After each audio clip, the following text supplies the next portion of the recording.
আমরা বিভিন্ন প্রোডাক্টের গায়ে বারকোড দেখতে পাই। এমনকি অনেক গুরুত্বপূর্ণ ডকুমেন্টে বারকোড দেখা যায়। তো এই বারকোড গুলা চাইলে আমরাও এমএস ওয়ার্ড ইউজ করে তৈরি করতে পারি। তো কিভাবে এই বারকোড তৈরি করবেন সেটা দেখাবো আজকের এই ভিডিওতে। দেখুন, এখানে বারকোড একটা তৈরি করে রেখেছি। এটাতে আমার ইউটিউব চ্যানেল এর লিংক আছে, আপনারা স্ক্যান করলে আমার ইউটিউব চ্যানেলটি পেয়ে যাবেন। আমি দেখাচ্ছি আপনারা কিভাবে বারকোড তৈরি করবেন।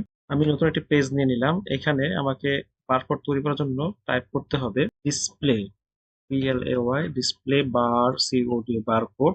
দেন আমি এন্টার দিয়ে আমি এখানে যে তথ্য রাখতে চাই, সাপোজ আমি এখানে রাখতে চাই নেম, আমার নেম এখানে দিয়ে দিলাম।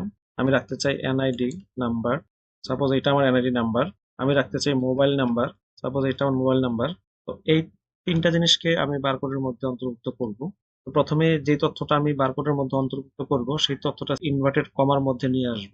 যতটুকু তথ্য আমি বারকোডের মধ্যে রাখতে চাই ঠিক তার পূর্বে আমি ইনভার্টেড কমা শুরু করব এবং শেষে ইনভার্টেড কমা ক্লোজ করব। ক্লোজ করার পরে এখানে লিখে দিব QR। এবার একদম প্রথম থেকে শেষ পর্যন্ত সিলেক্ট করে Ctrl F9 প্রেস করব। F9 প্রেস করার পরে দুই পাশে দুটি সেকেন্ড ব্রেকেট চলে এসেছে। এবার আপনি এই যে কোনো টেক্সটের উপর মাউসের রাইট বাটন ক্লিক করে এখান থেকে টগল ফিল্ড কোড ক্লিক করবেন। করা মাত্রই দেখবেন আপনার যে তথ্যটি ছিল সেটা বারকোডে পরিণত হয়েছে। আপনি যদি দেখতে চান যে এটা আসলে ইনফরমেশন দেখাচ্ছে কিনা, আমি আপনাদের ইনফরমেশন দেখানোর ব্যবস্থা করছি। আমি এটা একটা স্ক্রিনশট নিয়ে নিচ্ছি।